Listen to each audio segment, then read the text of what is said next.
plus de 75% des youtubeurs pensent que l'algorithme ne les favorise pas. Alors que ce soit vrai ou que ce soit faux, c'est pas forcément le sujet, mais dans cette vidéo, on va voir du coup 6 tips qui vont faire en sorte que l'algorithme va favoriser votre chaîne.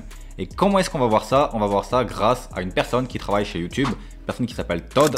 Et cette personne, ça fait plus de 10 ans qu'elle travaille chez YouTube et elle s'occupe de l'algorithme. Elle fait souvent des interviews et elle donne du coup des conseils sur comment faire pour que l'algorithme de YouTube mette en avant les vidéos. C'est en anglais. Dans cette vidéo, je vais le traduire du coup en français et vous dire ce qu'il a dit en français sans vous montrer les interviews du coup puisqu'elles sont en anglais. Mais voilà, il faut savoir que tout ce que je vais dire dans cette vidéo, ça provient de cette personne qui s'appelle Todd et qui travaille chez YouTube sur l'algorithme. Et la première chose que Todd dit dans une interview, c'est qu'il n'y a pas d'algorithme contre les petites chaînes. Ça n'existe pas. Donc ça veut dire que si vous avez une petite chaîne YouTube, vous allez pouvoir faire des grosses vues et concurrencer des grosses chaînes YouTube. Bien évidemment, il y a une certaine partie de votre audience qui est déjà abonnée à votre chaîne, qui va voir votre vidéo, donc ça peut aller plus vite. Il y a également les anciennes vidéos qui font des vues et qui du coup avec les écrans de fin etc créent un effet boule de neige. Donc bien évidemment une chaîne qui a beaucoup de vidéos et beaucoup d'abonnés va potentiellement faire plus de vues plus rapidement. Mais également il est possible que dès votre première vidéo YouTube vous fassiez 1 million de vues. Pourquoi? Tout simplement parce que l'algorithme privilégie uniquement les vidéos et met en avant les vidéos qui intéressent les viewers, qui ont de la bonne rétention et qui font des vues pour les viewers. Donc c'est pour ça d'ailleurs que quand vous allez sur votre page YouTube d'accueil, vous allez souvent voir des vidéos de personnes qui ont moins de 1000 vues. Tout simplement parce que YouTube recommande aussi les vidéos des petites chaînes. Et si ils ont une bonne rétention et qui répondent à ce que l'audience veut voir, et bah du coup ils vont aussi mettre en avant cette vidéo. Maintenant la question essentielle à laquelle on veut une réponse, c'est comment est-ce que nous du coup on va faire avec notre vidéo pour que le viewer soit mieux satisfait et que du coup comparé à la compétition, notre vidéo soit montrée par l'algorithme et pas celle des compétiteurs. Et donc Todd, dans une interview, il répond à cette question et il donne un élément essentiel que la plupart d'entre vous et la plupart des youtubeurs n'utilisent pas. Et donc ce conseil, c'est d'aller dans le YouTube Studio et dans l'audience. Dans cet endroit et dans cet onglet, vous allez avoir ce que les gens de votre chaîne regardent aussi. Donc c'est un onglet et là on vous montre toutes les vidéos que vos abonnés regardent. Ici du coup dans cette audience vous allez pouvoir trouver du coup du contenu que vous allez pouvoir utiliser et refaire sur votre chaîne. C'est très important puisque l'algorithme de YouTube est basé sur ce que les gens ont envie de voir. Et tout simplement il va regarder leur historique de visionnage. Donc si des gens ont regardé des vidéos dans leur historique de visionnage et que du coup YouTube vous propose et vous montre quelles sont ces vidéos dans votre onglet audience du YouTube Studio, et ça veut peut-être dire que si vous refaites ces vidéos, du coup les gens ont déjà regardé ces vidéos donc ils sont déjà intéressés, donc YouTube va aussi leur montrer votre nouvelle vidéo qui est en rapport et qui va aussi les intéresser. Donc ça c'est vraiment un onglet très puissant que personne n'utilise. Une autre question que beaucoup de créateurs posent, c'est est-ce que le fait de changer son titre ou sa miniature sur une vidéo déjà existante et de la modifier, ça va en quelque sorte faire en sorte que l'algorithme fasse un petit push et plus de vues? Donc là, Todd il répond à cette question et il dit que non. Et dans tous les cas, si c'était le cas, les gens abuseraient de ça et ils changeraient toujours leur miniature ou leur titre. Donc au final, bien évidemment que non, ils ne le font pas. Maintenant par contre, ce qu'il dit, c'est que quand vous faites ça et que du coup vous voyez un spike d'augmentation de vues et tout simplement que la vidéo fait plus de vues, c'est simplement parce que oui, dans les faits, quand vous allez changer votre miniature ou votre titre, si les viewers et l'audience est du coup plus intéressés par ce changement, logiquement YouTube va le voir et va faire en sorte que du coup votre vidéo fasse plus de vues. Mais c'est pas une conséquence du fait que l'algorithme vous ait push, c'est juste une conséquence du fait que comme vous avez changé la miniature et qu'elle est mieux, vous allez faire plus de vues. Maintenant à l'inverse, si elle est moins bien, vous allez faire moins de vues.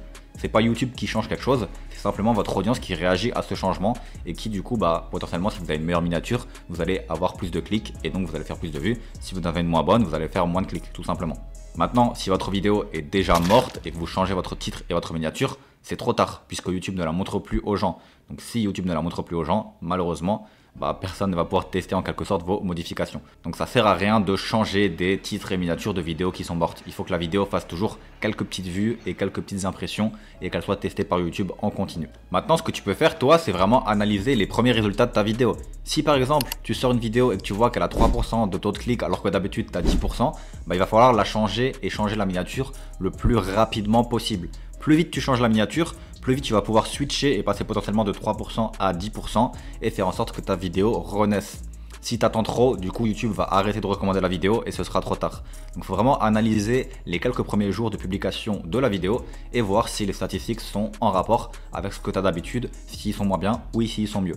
Et du coup, s'ils sont mieux, peut-être que tu vas analyser ça et essayer de t'en inspirer pour plus tard et pour d'anciennes vidéos. Et s'ils sont moins bien, tu vas aussi analyser, tu vas aussi remarquer que tu dois plus refaire ces erreurs. Tu vas vite changer et tu vas également ne pas refaire ça dans le futur. Maintenant, ce qui est vraiment très intéressant avec tout ça, c'est que Todds, il dit que de nos jours, sur le téléphone, quand vous passez sur une vidéo, la miniature, elle ne reste que quelques secondes. Et ensuite, du coup, sans le son, il y a l'intro qui commence et il y a la vidéo qui se lance. Et il dit que la plupart de l'audience, ce qu'ils font, c'est qu'ils vont regarder en fait les premières secondes de la vidéo sans le son.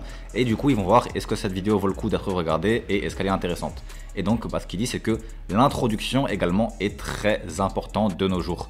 Vous devez en fait, dès les premières secondes, introduire votre vidéo, dire à votre viewer qu'est-ce qui va se passer dans la vidéo et l'intéresser. Ensuite, il va cliquer sur la vidéo et ensuite il va regarder votre vidéo. Mais la plupart du temps, les gens ne cliquent pas directement sur la vidéo avec la miniature et le titre maintenant. Ils vont aussi regarder un petit peu l'introduction avant de cliquer. Donc bien évidemment, dans l'introduction de votre vidéo, il n'y aura pas de son. Donc il y a les sous-titres automatiques peut-être qui vont être mis, mais au début, ils ne sont pas forcément mis. Et donc ce qui veut dire que ce qui est important, c'est également les hooks visuels dans les premières secondes. Donc vous devez essayer de mettre pas mal de choses visuelles dans les premières secondes pour que du coup ces personnes soient intéressées et soient intriguées.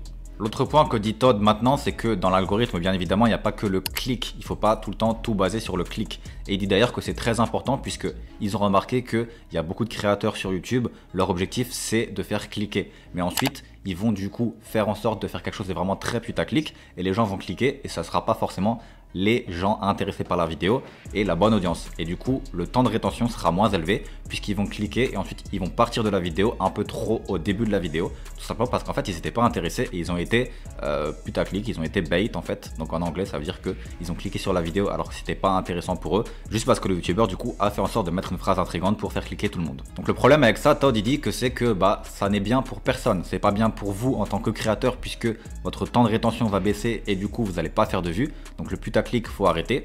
C'est pas bien pour YouTube parce que les viewers vont regarder des vidéos qui sont potentiellement en pensant regarder la miniature intéressés, mais au final dans la vraie vidéo ils ne sont pas. Et c'est pas bon non plus pour le viewer qui lui du coup a cliqué sur quelque chose qui l'intéressait pas et il va peut-être partir de YouTube et aller sur d'autres plateformes. Et ça YouTube il le veut pas. Donc il y a de ça quelques années, ça marchait bien le putaclic, de faire des miniatures très putaclic avec des titres très putaclic et derrière potentiellement pas forcément délivrer ce qu'on avait promis. De nos jours ça ne marche pas du tout, ne faites surtout pas ça. Vous devez avoir tout qui correspond. La miniature, le titre et le contenu de la vidéo doit correspondre. Et c'est pour ça d'ailleurs que YouTube a lancé récemment un test AB de miniature, donc vous pouvez tester 2 miniatures. Mais ce qui va prendre en compte, c'est pas le taux de clic. Ce qui va prendre en compte, c'est quelle miniature a fait en sorte de faire rester le viewer le plus longtemps sur la vidéo. Donc si la miniature 1, quand la personne a cliqué, elle est restée 50%, et la miniature 2, elle a cliqué et elle est restée que 30%, cette miniature 2 est pas bien, c'est une miniature putaclic. La miniature 2 est mieux. Et c'est ça la vraie data que YouTube analyse en fait. C'est est-ce qu'une miniature a fait cliquer quelqu'un? Oui, mais est-ce qu'elle a aussi fait rester cette personne? Si les deux sont cochés, du coup l'algorithme va mettre en avant la vidéo. Si par exemple vous avez un énorme taux de clic et une très mauvaise rétention, c'est très mauvais. Et à l'inverse, si vous avez un taux de clic qui est moyen mais une rétention qui est bonne, là YouTube va quand même recommander puisque les deux sont bien. Et bien évidemment le mieux c'est d'avoir un très bon taux de clic et également une rétention qui est très bonne. Donc il est totalement possible que vous ayez des vidéos qui aient un 20% de taux de clic et qu'au final vous ne fassiez pas de vues. C'est tout simplement parce que la rétention derrière est pas bonne et c'est juste du putaclic et maintenant YouTube a les outils pour le reconnaître. Donc vous ne pouvez plus jouer contre YouTube à ce jeu là. Autre chose maintenant que Todd dit, c'est que par exemple tous les abonnés n'ont pas la même puissance. Donc il va dire que par exemple un abonné qui s'est abonné il y a 8 ans à ta chaîne YouTube a potentiellement pas regardé de vidéos dans la dernière année de ta chaîne. Et donc il n'a pas la même puissance et YouTube ne va pas lui montrer les vidéos que tu sors comparé à quelqu'un qui vient juste de s'abonner à toi hier. Donc plus quelqu'un a regardé une de tes vidéos récemment et plus il a de chances de revoir tes vidéos. Maintenant s'il n'a pas regardé de tes vidéos depuis longtemps, et là YouTube ne va pas lui montrer tes vidéos puisqu'il a pris en compte le fait qu'il n'était pas forcément et plus forcément intéressé par ta chaîne et donc tu vas plus faire de vues. Donc ça veut dire qu'il faut que tu fasses des vidéos pas forcément qui intéressent tes abonnés ou tes anciens abonnés, mais aussi des vidéos qui vont intéresser tes nouveaux abonnés et potentiellement de nouvelles personnes qui vont s'abonner à ta chaîne. Puisque YouTube maintenant ne va plus forcément montrer tes vidéos directement à tes abonnés. Il peut se dire que cet abonné n'est plus intéressé par ta chaîne. Mais à contrario, il peut aussi se dire que cette personne qui n'est pas abonnée à ta chaîne peut être intéressée par ta vidéo. Et donc la qualité est quand même importante, et d'être niché c'est aussi important, puisque tu vas pouvoir faire des vidéos de qualité qui vont faire des vues et ensuite créer un effet boule de neige, et à chaque fois que quelqu'un va regarder tes vidéos, il va être intéressé parce que c'est qualitatif, etc. etc.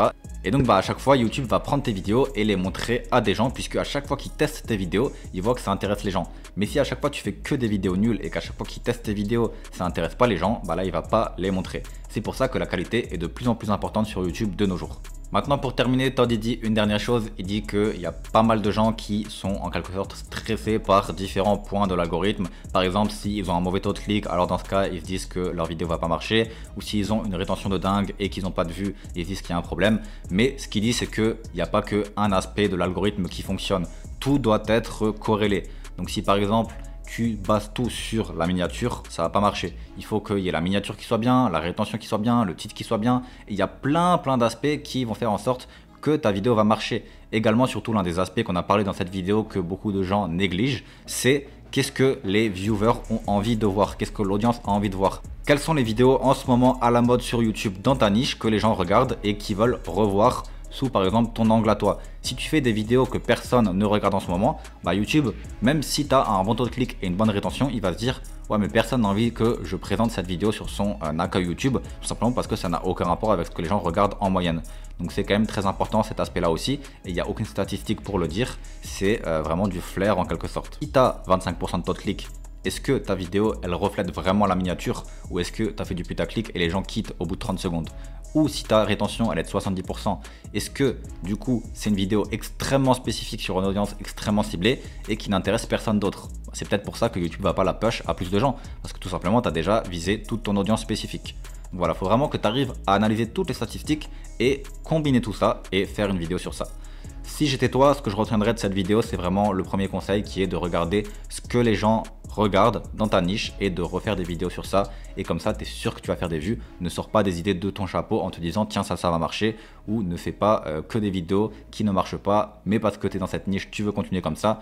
Non, regarde ce que ton audience regarde et adapte. Si tu veux en savoir plus sur YouTube, j'ai également une formation offerte juste en dessous. Tu peux regarder, c'est YouTube automatisation. Tu n'as pas besoin de montrer ton visage, tu n'as pas besoin de faire les vidéos toi-même et ça te rapporte des revenus grâce à la monétisation. Donc je te laisse, tu peux cliquer juste en dessous. Si tu as aimé la vidéo, n'hésite pas à t'abonner. Ciao!